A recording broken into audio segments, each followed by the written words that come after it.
Hey guys, Geoffrey here. So before I start this interview with David Duran, I just want to first say that this has been one of the most vulnerable and real interview I've had so far. It really shows you the real nature of how relationships break down and how it feels like to be a man watching the relationship break down as well. And I think it also shows you a very real look into the journey of how and what it takes to actually save your relationship and the struggles that come along with it. And I think a lot of you can really relate to a lot of what's being said here, because I know a lot of you are in dire situations and you're asking yourself, is it even possible if my partner is telling me that there's no hope, that I shouldn't keep trying? Why should I keep trying? Is it easier to find new relationships? And all these things that come to your head, we're going to talk about here. So I think you're going to find this very, very helpful. Now, David is from Spain, so he has a pretty heavy accent. So if any of you are having troubles really understanding what David is saying, we've included a closed captioning or subtitling for you as well, so you can enable it via YouTube.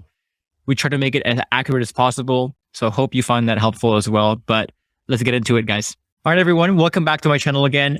In this video, I have David Duran. So David, when did you join my program? Well, it was April. No, it's not before. I think it was April. April this year, yeah? So, so David's story here is going to be incredible because David went from, again, people don't seek my help until the situation is very dire. And David was one of those, very dire. And we'll hear about his story here, about how dire his story really was. And he was able to learn so much from the program. And we're going to discuss what these learnings are as we continue in the interview as well. But David, I guess, before you and I jumped on here, we actually had a chat about your story, but give the audience a bit of a context, a bit of a summary, I guess, of what your story was, starting with when you first met your partner. How did your relationship and marriage degrade in the first place? Mm-hmm. Well, when I met her, I would say that I was a totally different man than when I asked for help, right? The thing is that I always was a very an entrepreneur, like always trying to make things happen, always like that. And that's how she met me, like somebody that you can trust, that if we have a problem, you will fix it, like you want to make things in the future. I mean, like that kind of man, right?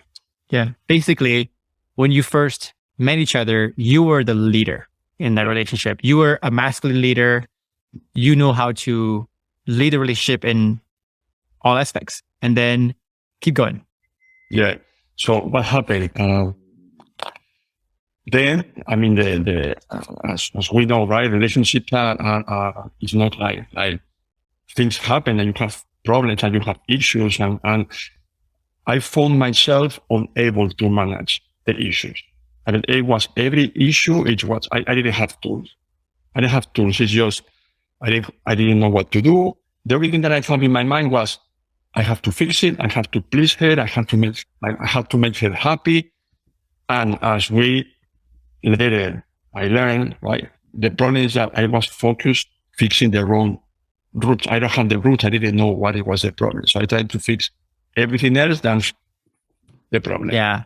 Yeah. And I think this was the video that, YouTube video that we talked about a few videos ago, where we talked about how for a lot of men, their misconception about being a leader is that they need to fix everything. They need to be the source of answers. We imagine ourselves to be this James Bond-esque character who just knows everything, who can solve any problem, who can rescue your partner from any conflicts, whatever it is. And when we realize that I don't know the answer to everything, that's not realistic, we start to get very insecure. We start to get defensive.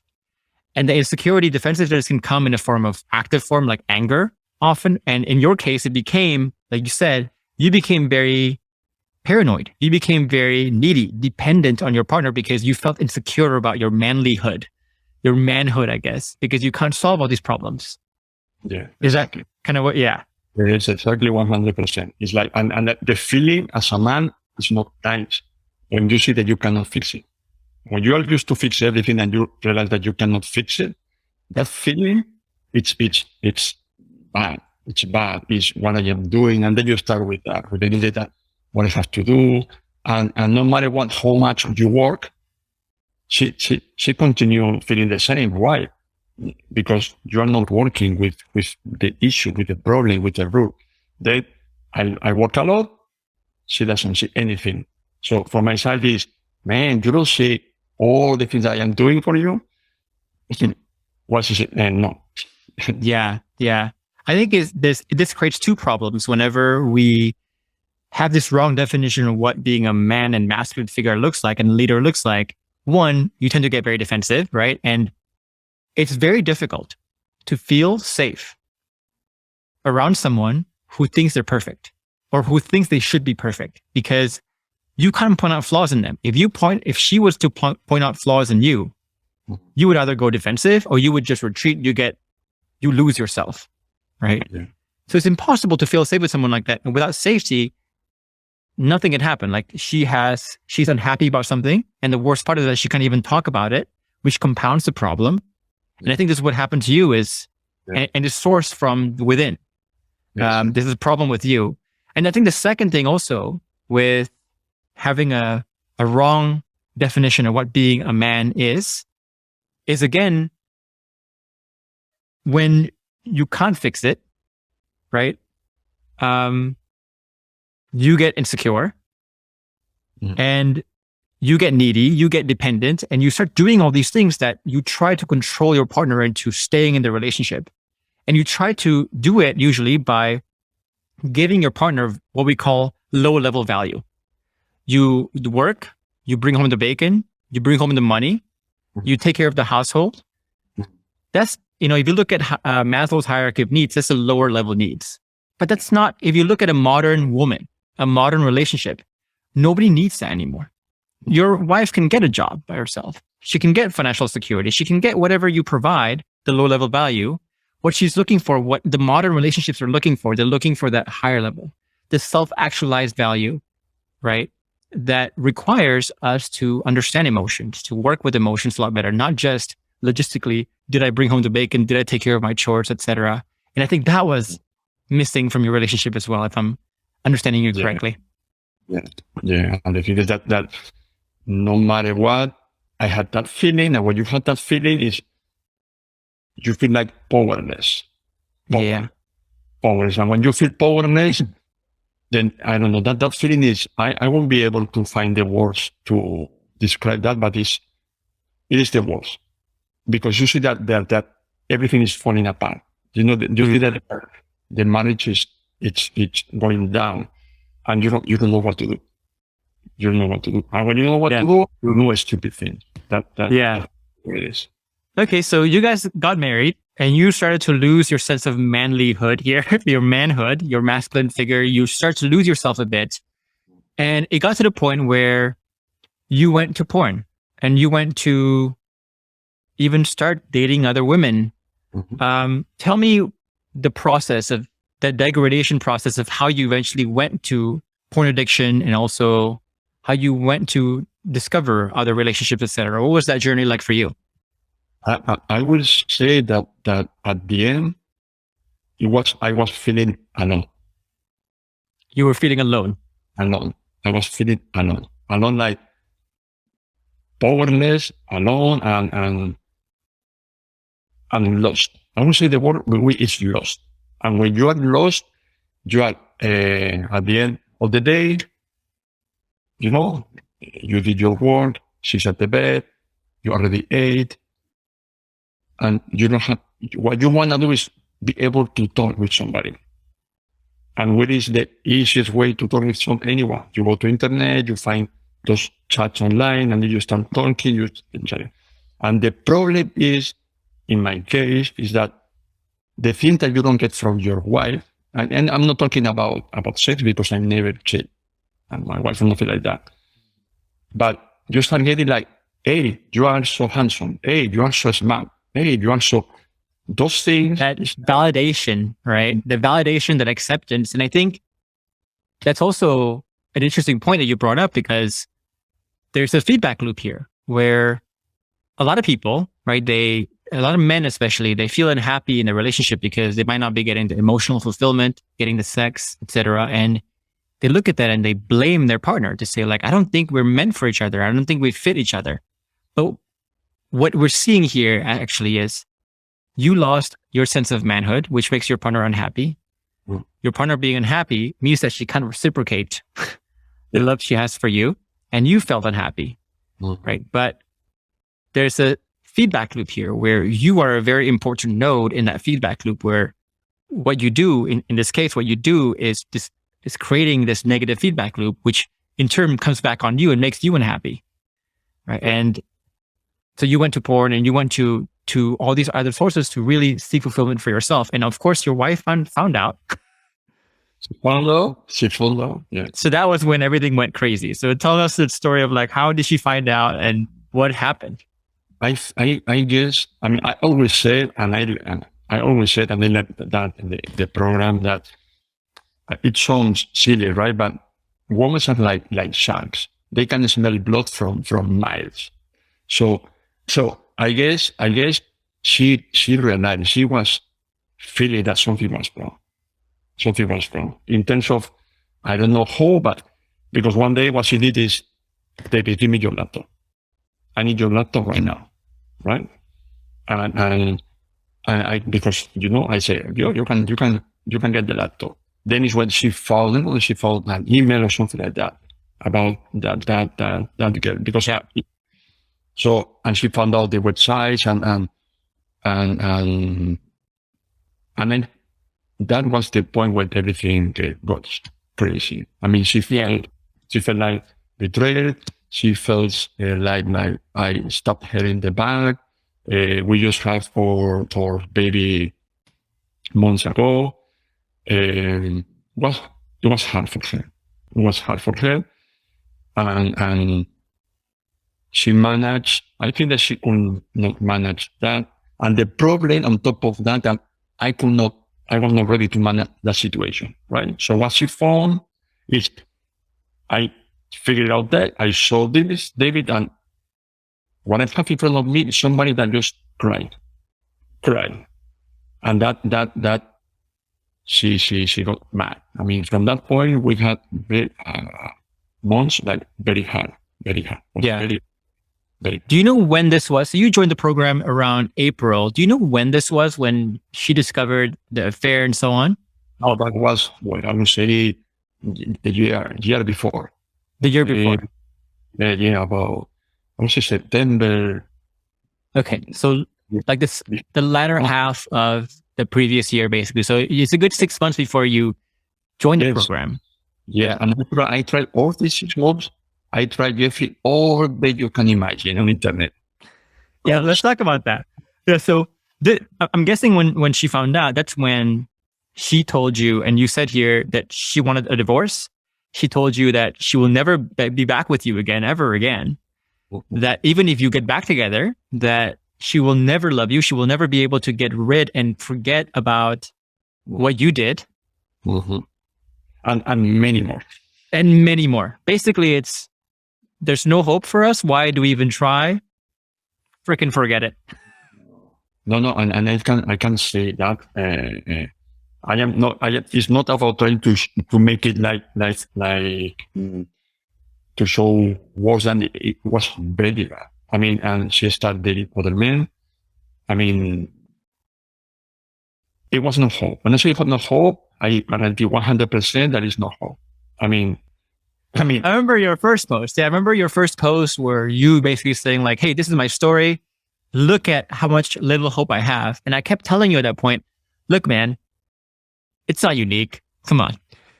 And I just told you, like, keep going with the processes. So let's fast forward here. Let's teleport ourselves to now.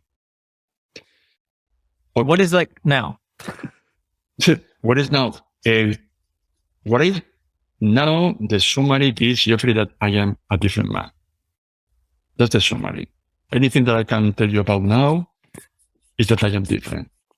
And I am different not just in the relationship, which is, it's better, right? Hey, David, I don't know if you're rubbing something, but it's reverberating. Yeah. No worries. I know. I like to fidget too. Yeah.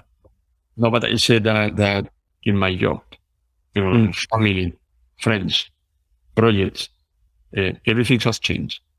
Everything has So changed. this is not, yeah. So tell me, like in your relationship, so you basically what you're saying here is that this does not just change your relationship, your marriage, but this changed literally your work, relationship with family, probably every single part of your life. Everything. So tell me about the relationship. So you said here, you went from your wife wanting divorce, saying nothing will change, I can never forgive you, etc., to you having dates together, her texting you, is telling you, I miss you, I want more of you, I love you. She's now trying to be better with you. So I'm guessing here she's using a lot of the principles that we learned in the program and really sharing that and really talking in depth about kind of human growth in general as well. Yeah. It has been a process, and there's something that for everyone that is watching this video right now. I mean, that in my case, everything that you say, Geoffrey, that is going to happen. I mean, let be see and in order, not like, so I was ready for everything that happened. Even I remember when I started the program that you said, David, that the big deal is going to happen one day. The big deal, the moment when, and that happened too, and I was ready. So the situation now is, in my opinion, is in my wife, so that everything that is happening, I'm ready. And that's what she missed from the David you met. Now I am ready for everything, and everything that has happened, bad things that happened, David, I'm ready. How I don't, that I frameworks, my process, everything. So little by little, she starts opening to me, to the point that right now I see she doesn't have the tools maybe that we have, right? And she needs, even needs more time. But I see her trying. The way that she can is trying, but she's afraid to open little by little, but I see her trying. Much better. There is not in the table, it is not right now divorce or nothing like that right now. Yeah. So that's yes, let's take it 180 degrees. Yeah. Right. But it's funny, when you talk about this stuff, and I have this interviews with a lot of people now, we always imagine, and especially I think you imagine this, whenever you join this program for the first time, you imagine this final destination to be like, oh my God, we reconciled, and everything, like it's just this one moment is like, an athlete winning a game or something. But it's not like that. It's actually quite anticlimactic where she tells you like, I want to move back in or whatever it is. And you realize, ooh, I still need to do the same things that I've been doing over and over again. Like there is no time to coast. There is no finish line, right? There's always like a higher goal. And so I don't understand again how some other coaches, right? They tout this success rate figure. What does that mean? I don't understand. Like, how do you measure that? What is a success? Because it's so relative. It's so different for a lot of people. And in my opinion, there is something very powerful, Geoffrey, that you have in your program, which is to teach men to see those champagne moments. That's very powerful. Why?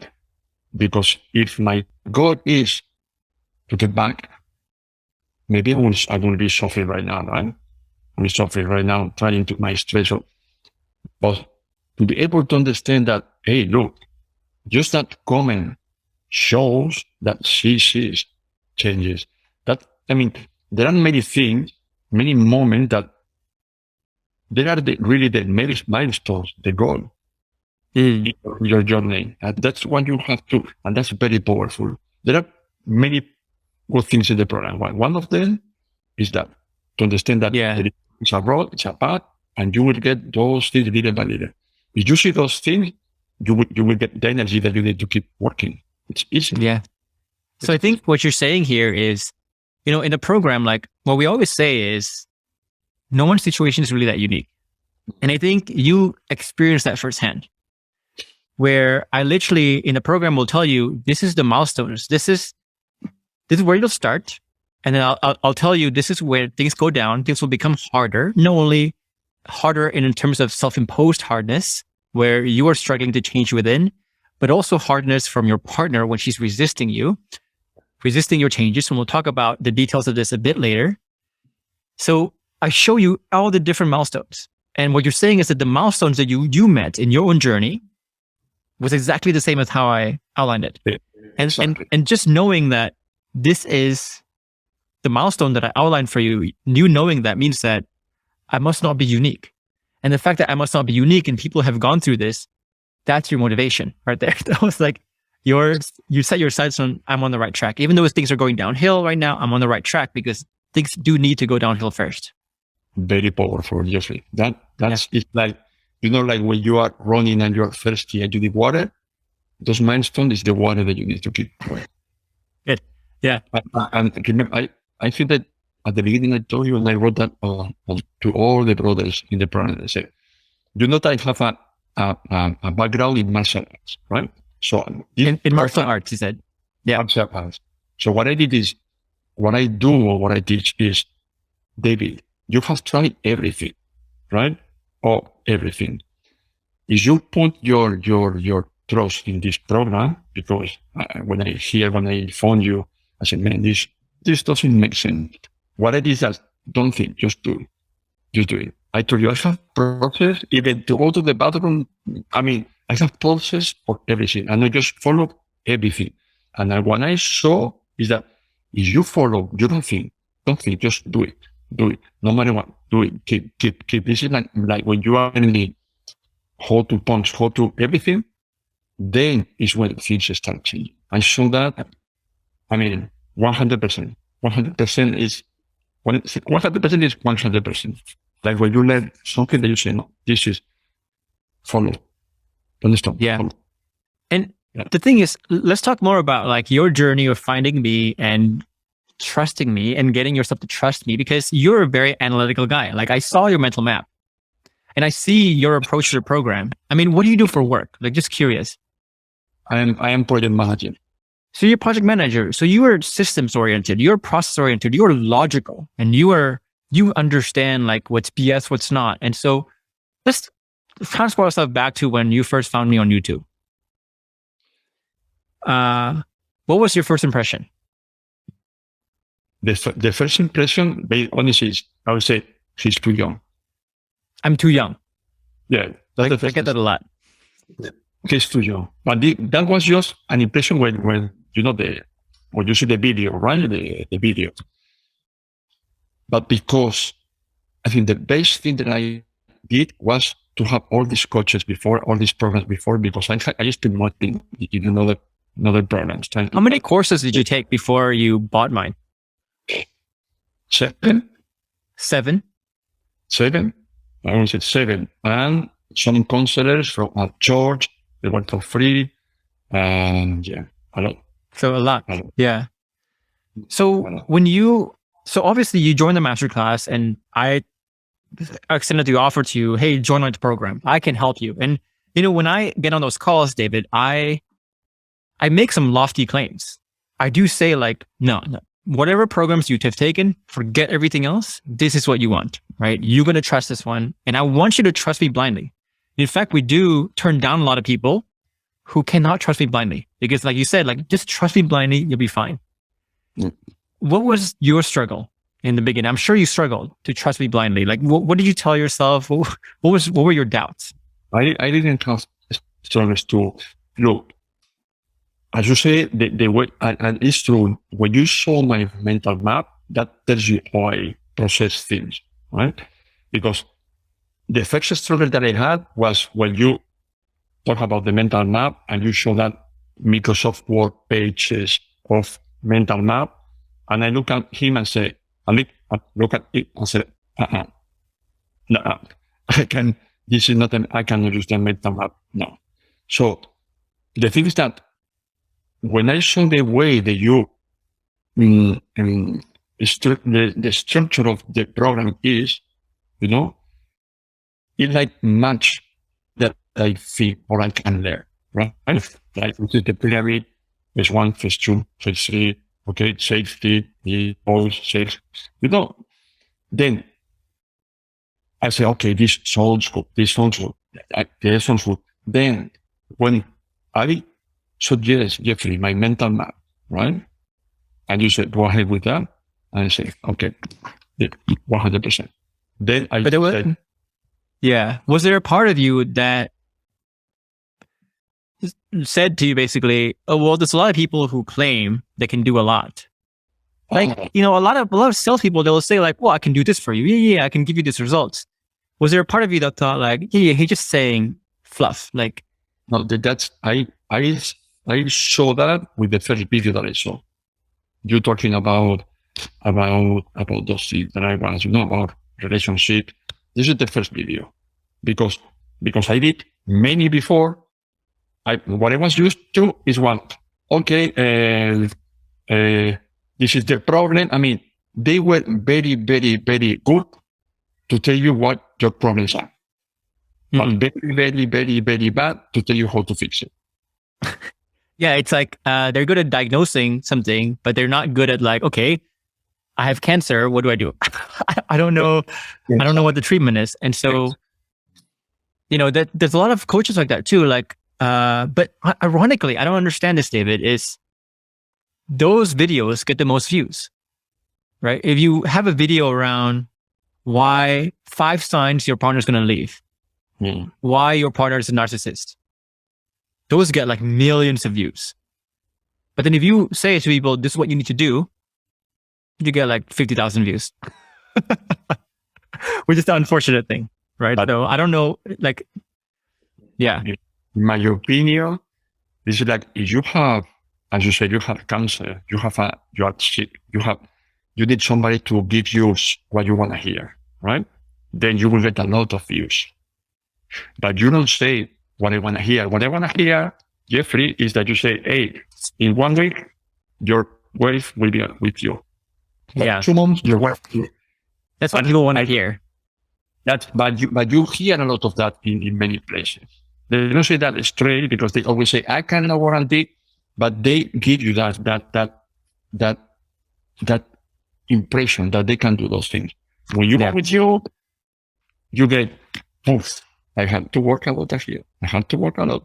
And I say that from the very beginning. I say that in the application call. I say in the first module, the second module, the third module. I say, if you want a quick fix, go to some other program, spend a couple of $100. When that fails, you come back.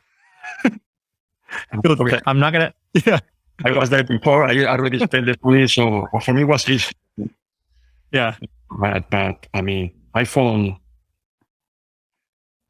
what I was looking for in terms of, okay, this is a program that has A, B, C, D, like steps, like how to do that, information, and that's what I needed. I needed something to help. So let's break down the lessons. The first lesson you said that was crucial for you and your transformation was the Bulletproof vest. Oh, yes. So what about it? Tell me the epiphanies. Tell me what you mean. What I mean is that I will say that in my case, what I was thinking that was to be an alpha man, bulletproof vest, like to be strong, like to be a strong man, was far for what it means to be a man and to have a bulletproof vest.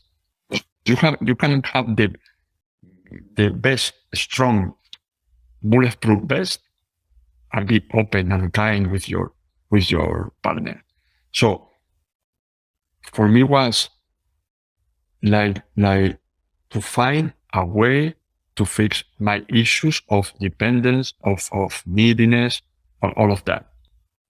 It was a way to be able to manage the thing.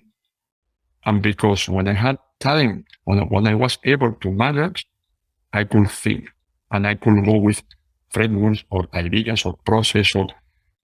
So the bulletproof for me was the basic thing. Without the bulletproof thing, I couldn't do anything else. Yeah. So there's I think a couple of misconceptions that people think about the Bulletproof vest. So I think the first big misconception is, like you said, people think it's about stoicism. People read about stoicism a lot. People read about, being an alpha male, like take the shit, deal with this shit, embrace the suck, right? But that's not what it means to be bulletproof. Because if you do that, that's basically you using your willpower to try to be bulletproof. You're clenching your fist, and the analogy that we use in the program is you're clenching your asshole to keep your shit in. But eventually, with enough shit, men blow up. So that's what happens when you try to use your willpower to try to be bulletproof. But what we say in the program is, no, we don't want to just take a negative into a neutral, to just like fend off stuff with your shield. This is about almost like a Tai Chi thing, where you take a negative and you spin it and you turn it into a positive. So for example, you mentioned earlier, one of the big dips that people usually get when they go through the journey is their partner is going to want to tell you a lot of tough truths. Yeah. All the stuff you've been feeling for many years is finally going to come out. Yeah. When that comes out, if you try to use your willpower to like, okay, let me embrace this, right? It's going to be hard, but if you learn to change your paradigm about that and you think in your mind, this is a massive opportunity. It's a massive opportunity because all this stuff she's been feeling for a long time. And now the only thing that changes is I know about it. Now, if I know about it, it empowers me to do something about it. This is great. It means that she's finally having enough safety to trust me enough to tell me this stuff. And now that I know this stuff, how do I want to deal with it? Do I want to reward her or punish her again? And so if you think in this way, if you switch your thinking in that way, you don't need to use willpower. You don't even feel bad whenever she tells you tough truths because you feel naturally good. You feel positive. You feel like, wow, this is great. And that's what it means to be bulletproof. It's not about willpower. It's about shifting those thoughts and understanding the right paradigms to be able to shift those thoughts. That's the big one. Yeah. That's your experience too? Yeah, exactly. As when I felt that my bulletproof was like that, because I guess I have been all the different phases, right? Like try to have a strong bulletproof, like to be a macho, right?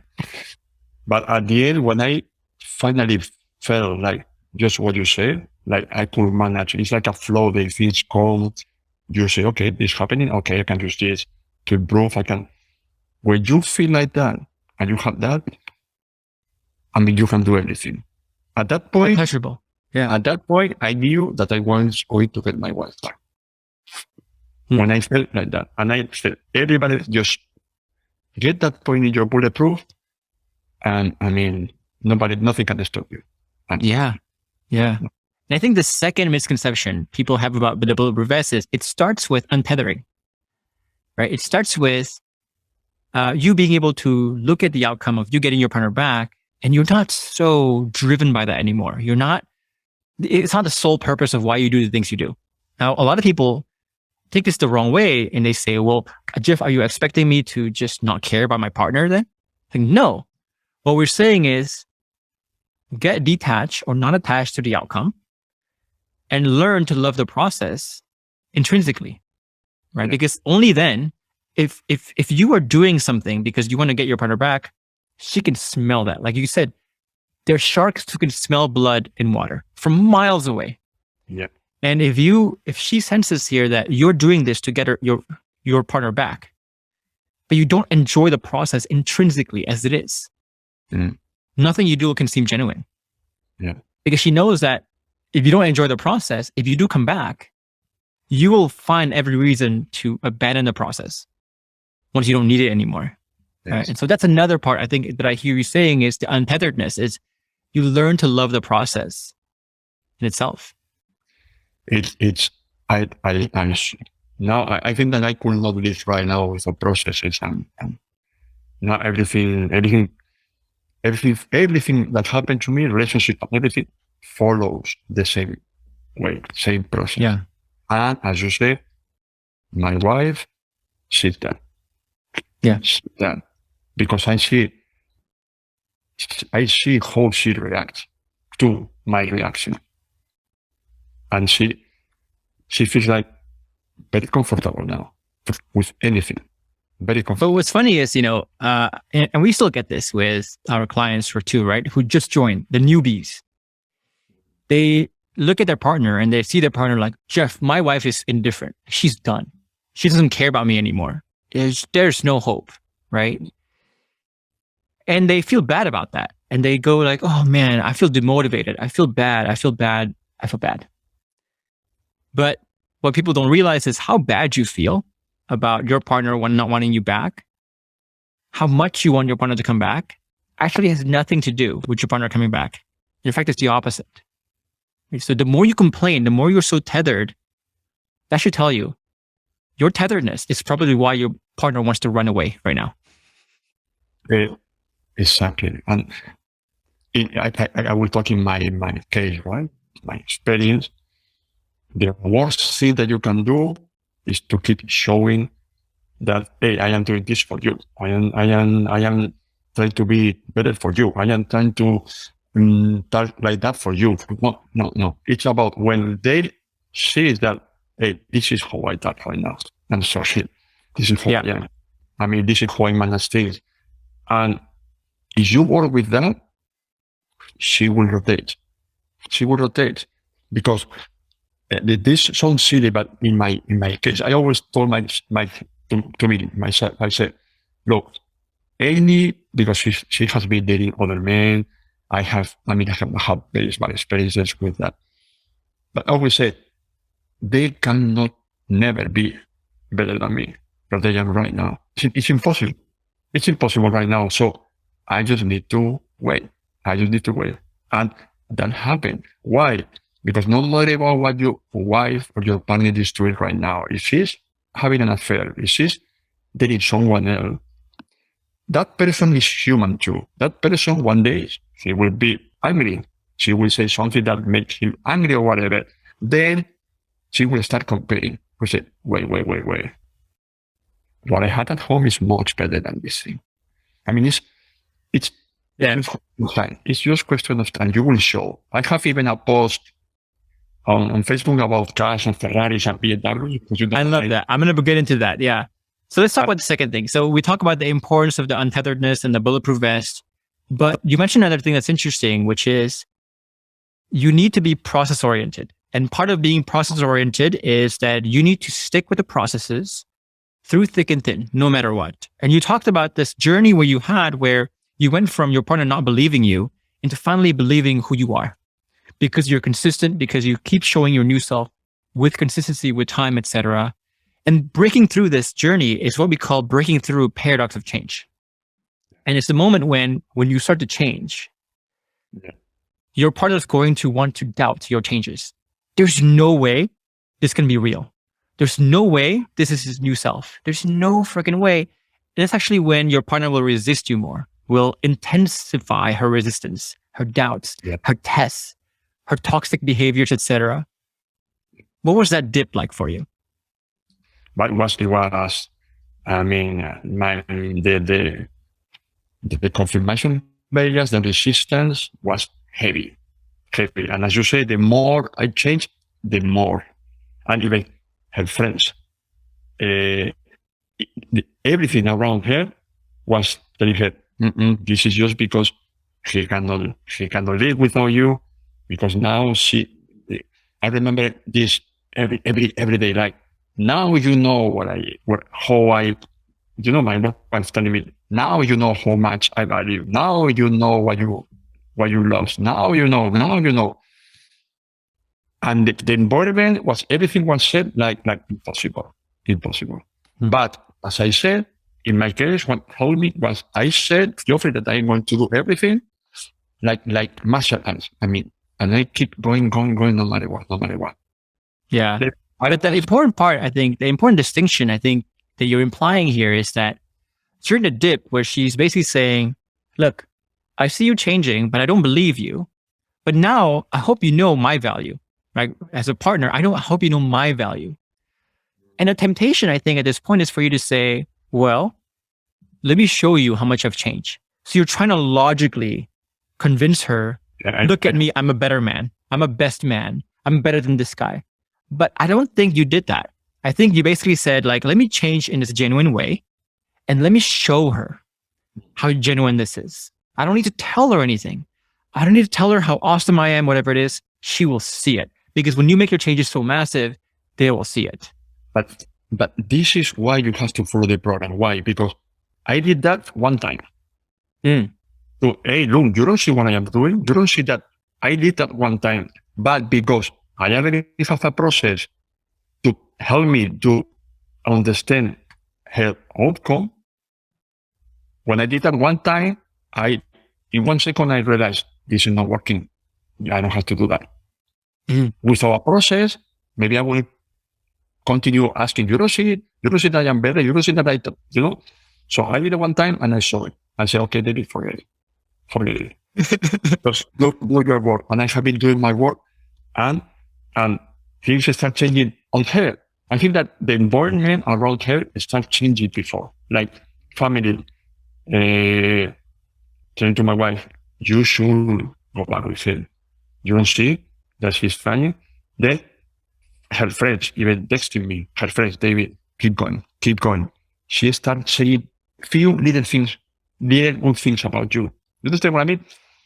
So little by little, everything around was changing. So then she started changing, telling me like, I see your changes, but I don't think that that's you.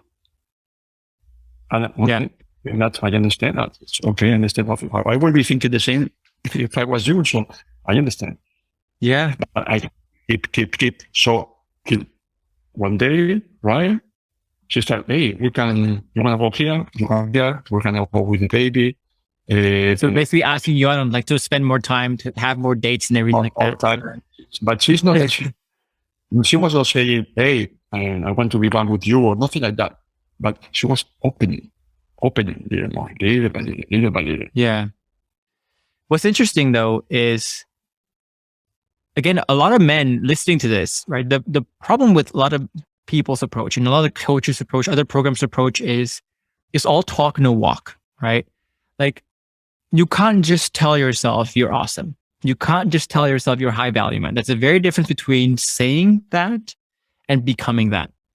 And if you say it, sure, you can get your partner to logically get your changes. It's like, okay, I get you're trying to change. I see it. And, within a couple of weeks of joining the program, I think pretty much 100% of our clients get their partner to say, I see you're trying to change. I see your changes.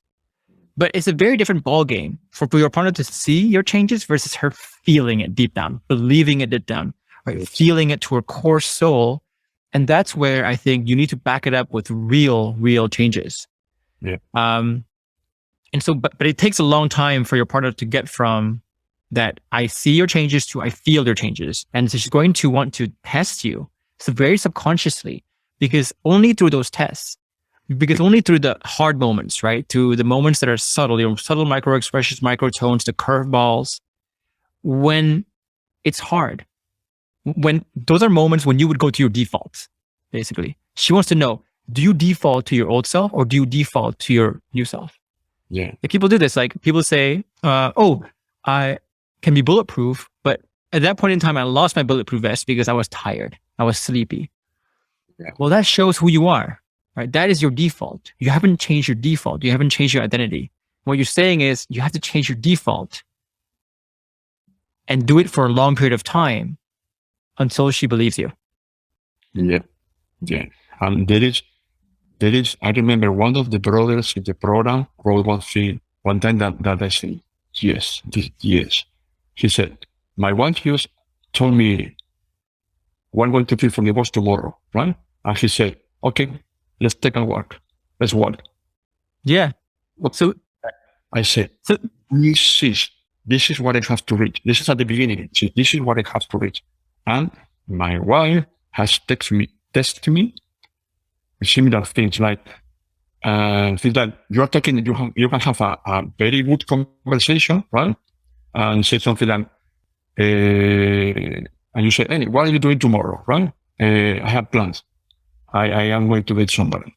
And you know that years ago, I will be, oh my God, right? Yeah. So you were basically saying here, like, your wife would say to you, okay, let's start the divorce paperwork tomorrow.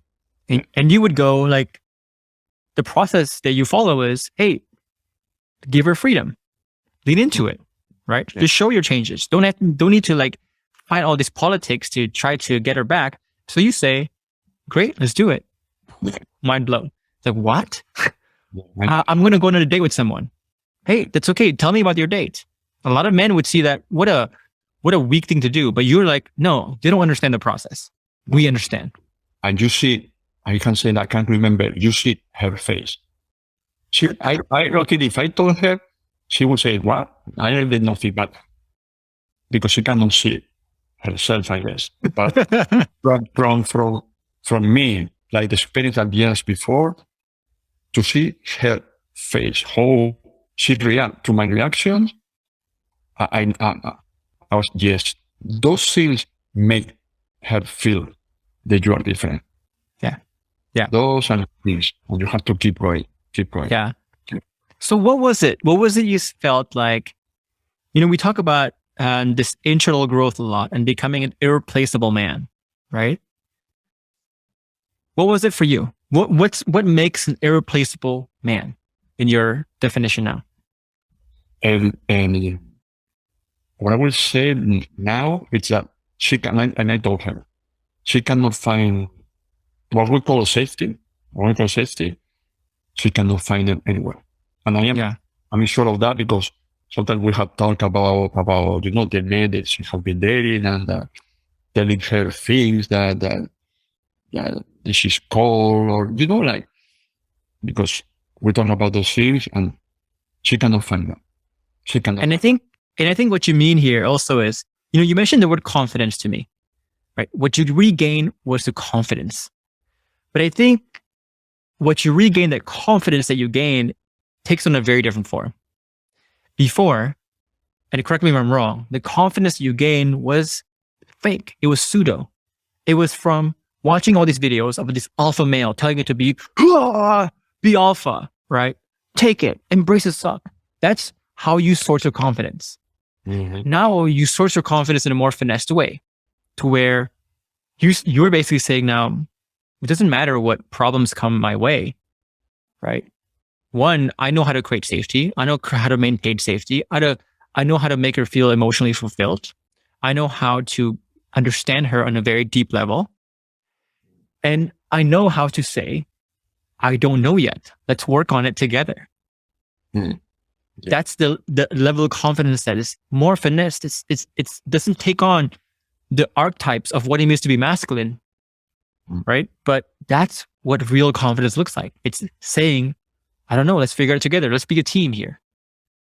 Yeah, in my case, what she has right now, and I think that this is the what made things get better, is that she knows that she can be angry with me, that she can feel bad, that she can feel sad, that she can explode, that she can tell me about her projects, that she can decide not tell me about her projects, because this is very important. It's not just safety, in my opinion, it's not just to be able to tell you everything, but she feels even okay to say, you know what, I don't want to talk about that with you right now. And she knows that I won't be like, oh my God, why, right? But a lot of people listening to that, David, would tell you, well, aren't you being weak?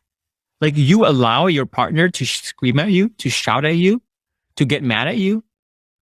Aren't you enabling that behavior? What would you say to those people?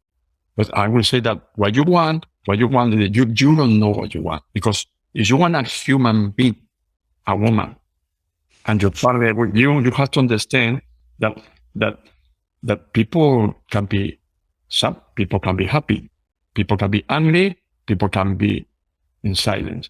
If you cannot manage those things, what you want is a robot. So you want a robot, right? I don't know where you have to find that. But if you want a wife or a partner, you have to be, don't try to change people, right? But I think when people say that, right? To me, David, they don't understand how emotions work. So let's take a look at that example of like, well, if I let my partner be angry at me, then I'm just like showing her that behavior is appropriate and she's going to do that and cross my boundaries every single day. But ask yourself, okay? So let's say your partner gets angry and you get angry back and you tell her, you can't do that. Is that going to make her less angry? Probably not. So you think you're disabling it, but you're actually enabling it. You're actually making it even worse. It's almost like with children too. Your children come to you with a mistake, right? And you tell your children, stop making the mistake. How dare you? You can't do that. Mm. Are they going to suddenly stop making the mistakes? No.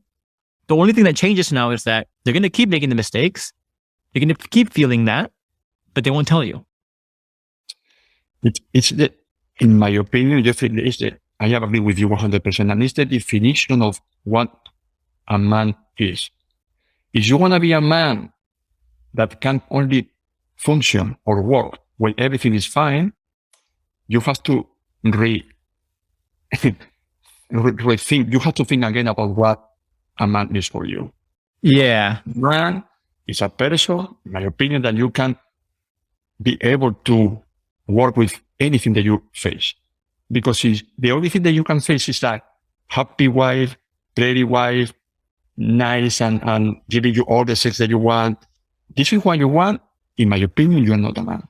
And what you're doing is you will mess everything, and then you will cry. You will understand why, and in a bad situation just because you don't understand that to be a man is more than living a very happy. That everything works perfect, and that cannot be like that. It cannot be like that. If you I agree. have issues, you need to work with your mental. Yeah. Yeah. It's like you look at any leaders, right? And people always say like, oh, leader's job is so easy. Like you just oversee people. I'm like, I don't think you understand what a leader does. A leader is the guy who takes all the crap, who understands how when his team, everything around him is breaking down, everyone's panicking. He's the leader because he knows how to create order out of chaos, right? How to create something out of nothing. That's what a leader does that a lot of people can't do. And I think that's what you're saying. It's like a lot of men, they think that, oh, if I become a high value man, my partner will behave in line. It's like, no, your partner's not going to behave in line. She's a person too. But when she doesn't behave in line, how? What is the process you use to get you both back in line? Do you strong arm them? Do you like become like a Nazi and just like say, this is what we're going to do? Or do you finesse your way through it, create safety and get emotional buy-in and actually make her part of your team, And you will get the best of her. You have the best of her, you have to give the best of you, and the best of you is being a man. Yeah. And so back to the point about like, oh, if I allow my partner to be angry at me and so on, will that enable her behavior? No, it actually disables it. Because again, emotions are like volcano. It's like a volcano. And when you allow people to let the things out, they don't need to feel angry. Like, it's just a cloud. It's like instantly. Like, it's really crazy to me how my partner can go from very angry and I follow the right process and instantly they calm down. Yeah. In fact, they tell you more. In fact, the next time something happens, you can recondition their mind to be like, I don't need to get angry at David because this is my teammate. Yeah. We don't have the number of arguments or fights. We don't do that anymore. Yeah. We have tense conversations, that's it. But we don't, no, this is fun. So a lot of approaches to relationships, they always tell you, you need to set your boundaries straight from the very beginning. The way I think about it, David, is if you need to set boundaries for your relationship all the time, get out. You're in the wrong relationship or you don't know how to lead that. Because if you know how to lead the relationship and you can make it thrive, you'll be operating so far beyond what the boundaries can do. You don't need to set boundaries. You're well within the boundaries. It's almost like working with an employee, right? If I have to hire someone and I create a culture where I need to constantly remind people of the boundaries. Hey, don't miss 3 days of work. Yeah, I've created the wrong culture. But if I create the right culture, we don't even talk about contracts. We don't even talk about boundaries. Yeah. That's something that you talk in the program, which is to be like water. Be like water. Yeah. And you use Bruce Lee, which means, coming from martial arts, you don't watch what's perfect. But it is about that. It is about that. And I get the point that just play those. I even talk with friends about that, and they say, man, how you can allow those things, like allow her to do those things. It's not easy to explain those things. But what I can say is that the number of, we don't argue, we don't fight. I don't have to remind nobody like, hey, this is what you can do, this is what you need to do. I have more peace. I things are getting better. Nobody can. One thing is that you have a book with theory that you don't know if it works or not, or doesn't work, right? But in my case, nobody can tell me that to be like a macho, he was going to do anything. Yeah. So what I say is that do and understand a bit like water, and you will get the best of. You will get the best. Yeah. This is 1 and 1 and 2. Yeah. So you mentioned also this one of the key learnings you had was take it easy. Tell me more about that. What do you mean by that? Take it easy. In the process, right? So take it easy. Yeah. I think what you mean here, and correct me if I'm wrong, and maybe I'm reading too much into this. I like to do that. Is you mentioned confidence. So going off of that, right? There's a confidence that you feel where you have to tell yourself to feel confident, right? It's like every day you have to take out your audio tape or pull out some YouTube videos and tell you like, no, things will work out. Everything it's going to be fine. But then there's a confidence that you feel when you know it's going to be fine because you have the right processes. So to give you an example, a lot of people in the relationship spaces say, I hope it will work out. I hope. At some point, I think what you're saying is, I didn't need to hope. I know it's going to be fine. And that's a different level of confidence to where like, you know how to replicate your success. Is that kind of what you mean as well? And that happened once around that I wrote that point. I think that I wrote on some posts, I think. But yes, this is a strange feeling. It's like when I thought that my bulletproof space was working good, that process, and I was saying the things that were happening, not just with my relationship, even around, right? Yes, I got that point that okay, David, I knew that everything's going to, I knew that I was going to make more money in my business. I knew that I want to improve with my friends. I knew that she's going, we're not yet together, right? But I knew we're going to be together. I have no doubts or nothing. Right now, I don't have to about nothing. It's just, even now, it's not, in my mind, it's not, I am not even thinking about, I have to keep doing my work. I think, okay, yeah, I just need to be me every day. Yeah. Yeah. Because, yeah. What's funny is like the success principles that makes you successful in relationships usually makes you successful in other parts of life as well. And vice versa.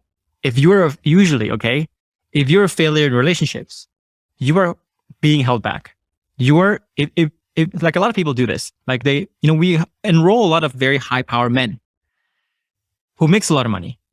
And they always tell me, Jeff, how come I can do this in my career, but I can't do this in my relationship, right? I know this stuff already. How come I can't do it? And I always tell them like, hold on, you're thinking you're succeeding because I'm telling you, you're succeeding despite. If you learn this stuff in this program and you embrace it and you live it, what you thought was success, you making, I don't know, 100 grand, 200 grand, you could make millions. You just have to, you're succeeding despite, not because. And the success principles say the same. And it's about if you understand these principles, you know how to regulate your internal selves.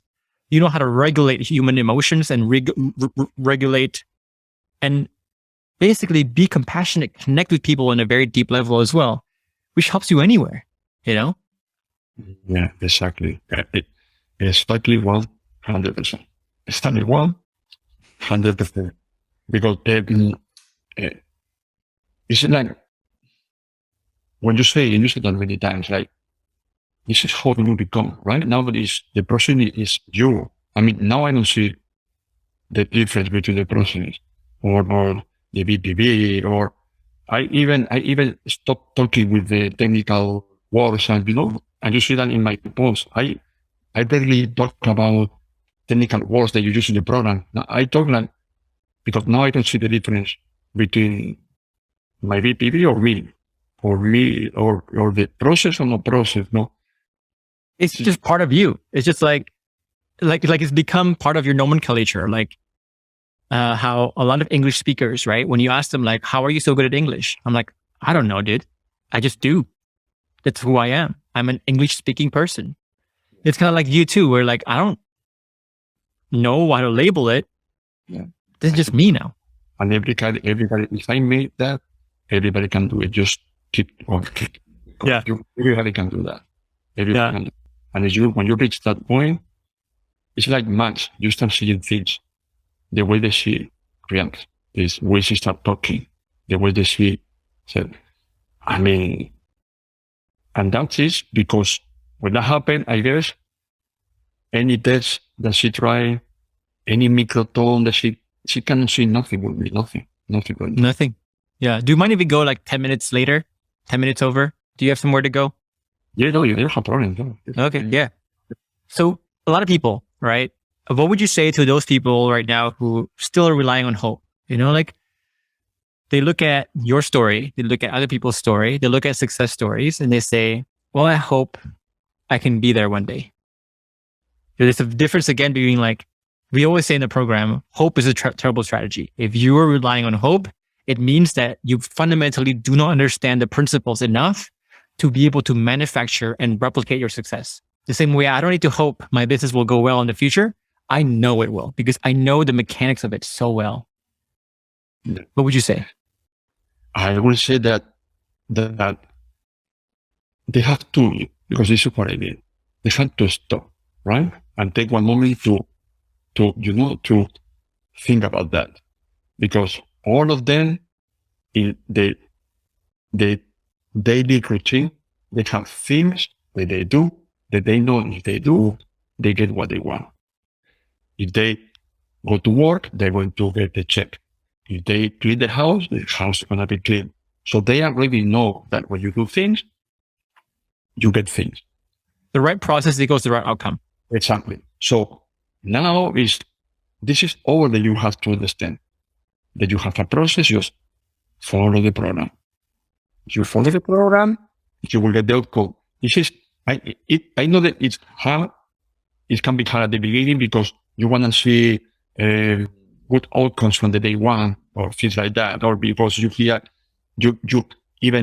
to see a video of somebody saying, hey, this is the magic words. You say that to your wife and she will go back. Stop all that. Do what you do when you go to work. So do the program, things will happen. I mean, it is guaranteed. Is that I don't know how I said that many times on the Facebook group. It's guaranteed. Just do it. You will see. And even that, you will reach a point. You will say, you know what? This person is not the person that I think that can make me happy. When you reach that point as a man, I mean, it's worth it. Yeah. Is that confidence that's based on something real? Like you don't have to tell yourself to be confident. It's like you feel it. I always say like people who are actually powerful, like people who are actually strong, powerful, confident, they don't need to talk about how confident, powerful they are. Yes. You are basically transcend that stuff. Like not once, right? In my relationship, in a lot of my clients' relationships, we even talk about the power struggle. A lot of people say this. Oh, does that make me look weak if I say that? If you're still worrying about that stuff, it means you haven't become irreplaceable yet. You're focusing on the wrong things. You're still in the game. You're not transcending the game. Yeah. You know? So you have the tools, the problem you have the tools to reach that point. Yeah. And you will feel it. But you mentioned something interesting too, which is like, there's no magic bullet. And I think the crucial part for people to understand here is that we are trying to become performers. And if you look at any performer, musicians, athletes, dancers, and you ask them like, what was the one secret to your success? Nobody will know how to answer that. Mhm. You get some stupid answer usually, because the truth is like, for LeBron James to be clutch in the 5 seconds when he's shooting that ball, it takes years of and many layers of mastery of the mindsets, of techniques, experience. It takes so many layers.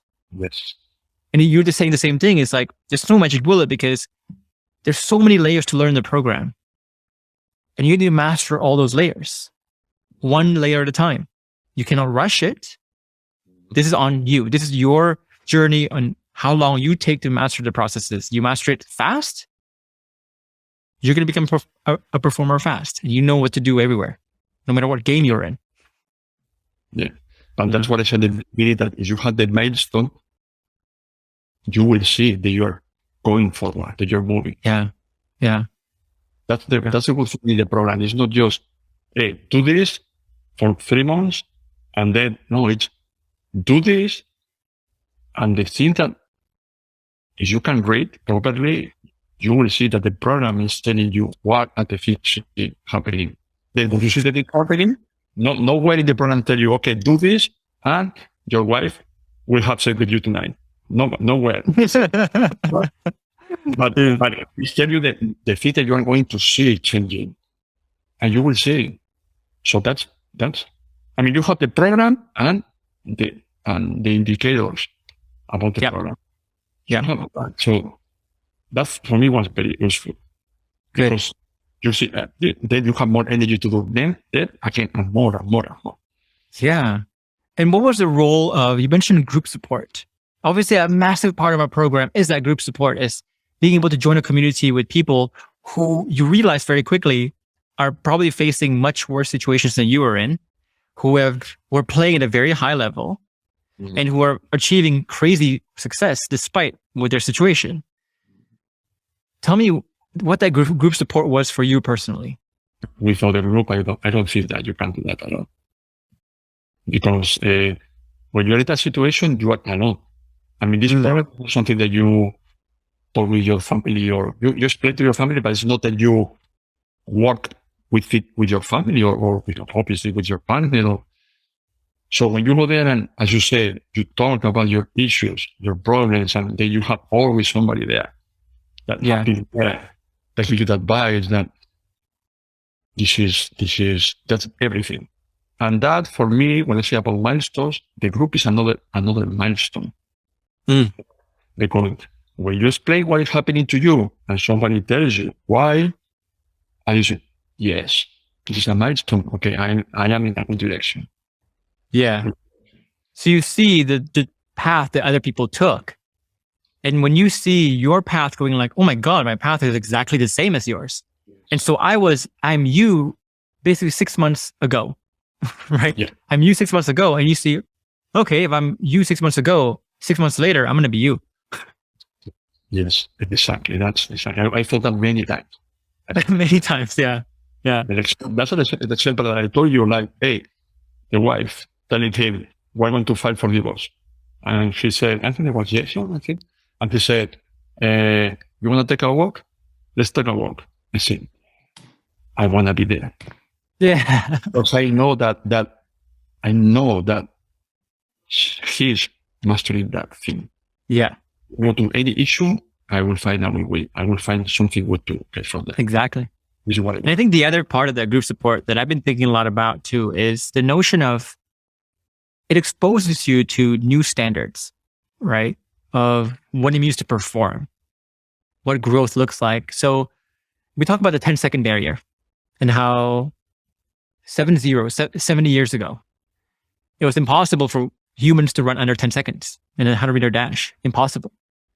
Now it's an expectation. You have to run under 10 seconds if you want to be taken seriously even. Like if you run 10 seconds, it's below average today. But our bodies didn't change. Our anatomy didn't change. The only thing that changed was our expectations. Right? Yeah, once the human brain is exposed to the fact that it's possible, they start being more curious, ask better questions, aim higher. And I think that's what you did a great job on, David, is You looked at other people playing at a very high level and you said, let me up my game. And now you are one of the people in the program who people look up to. You are the A player, right? Yeah, You are that's very shock to me. the trendsetter. Yeah. And that's so true, because me right now in my mind is not my goal is not get back my wife. And we're not together. Yeah. Right. My goal is right now is make her the happiest woman in the world. You understand what I mean? Just for being with, just for me. This is my goal is not just getting back, it's that just because of being with me, she will be the happiest woman. I get it. It's like for my business, right? My goal is no longer I want to make money to survive. Yeah. I'm way beyond that. I want to change the world, right? Same thing for you. It's like, initially your goal was get my partner back, but now it's like you're focused on the goals much higher. And this becomes like, this is a matter of time. Like I'll get there, whatever. It's easy. Exactly. Not yet, but it's true. It's true. It's true. It's true. That's why I always say, that in all my posts, I always say that I don't consider myself like somebody to give advice to those things, right? But when I write, I try to help. It's because it's always like, hey, come on. You need to think about something else. This will happen, right? Don't worry about that. This will happen. She will just continue. And yes, and think fun. Somebody said, like, if you want $1 million, just try to get 10 and you will get $1 million. Yeah, exactly. It's a side effect. Yeah. So yes, I am thinking right now, I know that I am better. Now I can make people around me happier. Yeah. That's going my goal now. I love it. So David, I think we are already over time because I was having such a great time. But for people who are listening to this, if you have any questions for David, feel free to leave a comment below. Ask a question for David and I'll try to relay it back to him and hopefully he can answer. But if you are wanting to explore, we talk a lot about the program here. And we use a lot of terms in the program and it might sound vague to a lot of you. The truth, again, is that we cannot talk about the details of the program, not because we don't want to, but simply because there's like 80 plus hours of content in there. There's a lot of stuff in there and we can't go to the details of everything. We only have an hour. So if you want to learn more about this process and you want results like David here, and you want this confidence, check out the masterclass down below. Join that. At the end of the masterclass, you get a chance to submit your application for the program. And when you submit your application, we'll take a look at it.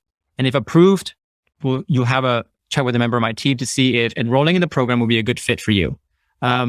Be sure to fill out the application properly because we are very selective with the people we work with.